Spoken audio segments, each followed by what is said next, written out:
다음은 코로나 얘기 좀 해보겠습니다. 걱정을 많이들 하셨는데 현실화되는 것 같아요. 우려가 현실로 연휴 끝나자 2,200명 확진. 이거는요, 어젯밤 11시예요. 그럼 자정까지 1시간 정도 더 되면 이거 넘어간다고 보는 거죠. 그렇게 되면은요, 사상 최다 하루 확진이 되는 거예요.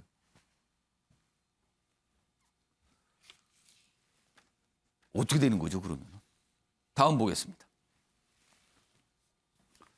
자, 그런데요. 정부가 뭔가 이제 백신 인센티브, 방역을 조금 약간 푼다고도 볼 수 있죠. 확진자 밀접 접촉을 해도 백신 접종을 완료된 격리 면제. 지금은 완료를 해도 격리를 해야 돼요. 근데 이거를 면제해 주겠다는 거죠. 아무래도 여러 가지 사정을 고려했겠죠. 경제활동 등등등을 고려했는데 이런 얘기를 해요. 그러면서 또 이런 얘기도 어제 나왔어요. 아래로 가겠습니다. 밑줄입니다. 전 국민의 70%가 완전 접종을 완료하는 시점 자체가 가장 기본적인 전제. 이 전제는 뭐냐면 이른바 위드 코로나의 전제죠.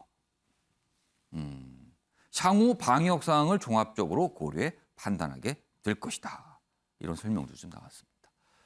자, 앞서서 확진은 줄어들지 않아요. 더 늘어나는 모양새인데 정부는 일단 위드 코로나. 이거 뭐 확진 드는 거 어쩔 수 없는 거 상황입니까? 이거 감내하고 뭔가를 해야 되는 거 아닙니까? 이런 얘기가 계속 나왔는데 정부가 그 방향 접종률을 높이면 검토할 수 있다라는 겁니다. 지금요. 이종근 평론가. 네네. 그런데요. 지금 싱가포르 사례 접종률이 80%를 넘어갔어요. 그런데도 확진이 굉장히 늘고 있거든요. 네네. 이런 상황에서 위드 코로나. 굉장히 어려운 상황으로 간 거예요. 판단이. 네, 그렇습니다. 어떻게 보세요? 자, 일단 영국, 이스라엘, 또 말씀하신 싱가포르 예. 한 80%대 이상의 그 2차 접종 완료율을 예. 지금 보이고 있습니다. 그런데 그래서 위드 코로나 다 실시했죠. 문제는 확진자 수가 굉장히 늘어나는 거예요. 근데 그럼 삼국이 이걸 위기 상황으로 보느냐? 근데 삼국은 위기 상황으로 보지는 않아요. 그렇죠. 그 왜냐하면 나라들은 아닌 것 같아요. 그걸 그렇게? 예상을 하고 있고 문제는 사망률, 치사율을 관리해야 된다라는 것이거든요.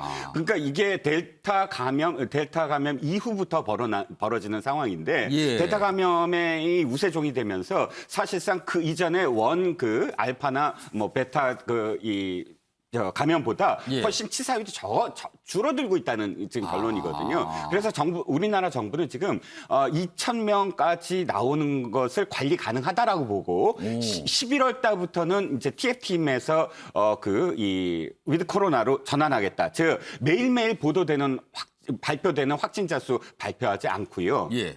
그다음에 우리가 3T 정책이라고 해서 검진하고 치료하고 격리하고 이런 그것을 전부 다 방역 위주가 아니라 이제는 관리 위주로 가겠다. 그래서 거리 두기를 완화하고 물론 마스크는 계속 쓰고 예. 한번 실시를 해보겠다라고 합니다. 근데 전제가 돼야 될 게 있어요. 일단 첫 번째는 뭐냐면 접종률이 70%가 넘어가야 된다는 점. 그러니까 왜 격리 면제 같은 인센티브를 주냐면 예. 그러니까 미국이라든지 영국 같은 경우 50%까지는 빨리 올라가는데 접종 완료율이 50%부터 70%까지 굉장히 오래 걸렸어요. 그러니까 이게 저희도 지금 43%인데 예. 70%까지 올리려면 인센티브를 많이 줘야 된다라는. 그러니까 이게 백신을 좀 많이 맞으세요. 빨리 이걸 유도하기 위한 그럼요. 거죠. 급하죠. 왜냐하면 시험 말까지 70%가 달성이 돼야만 이것이 전환이 가능하거든요. 두 가지만 말씀드리면 하나는 돌파 감염률이에요. 현재 돌파 감염이 2차 접종까지 된 다음에도 확진되는 경우 이게 2.6% 정도인데 이것이 관리되지 않으면 또 국민들이 이거 2차 접종까지 했는데 확진되는 거 아니야? 우려할 수밖에 없고 또 마지막으로 지금 2,200명대인데 이게 점점 더 늘어난다? 그럼 국민들은 공포감 때문에 하지 말아요. 위드 코로나 불안해요. 이게 될 거거든요. 그래서 세 가지 접종 완료해야 되고 완료율 높여야 되고 돌파 감염률을 관리해야 되고 마지막으로 이 확진자 수를 2,000명대에서 묶어놔야 된다라는 겁니다.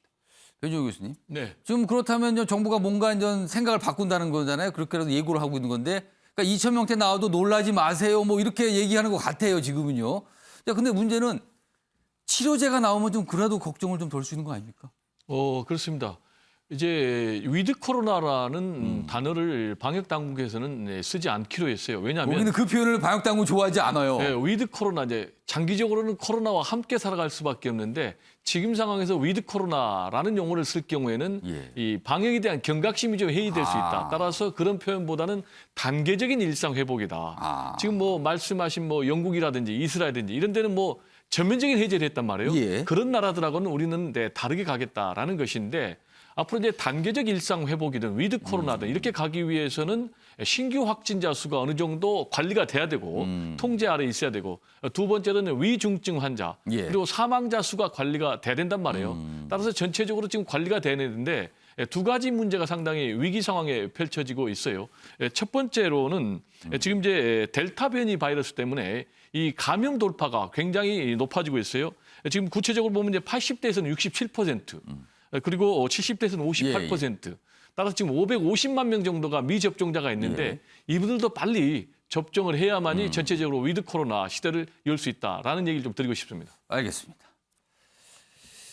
자, 아침의 매일경제 오늘은 여기서 마무리하겠습니다. 시청해 주신 여러분 고맙습니다.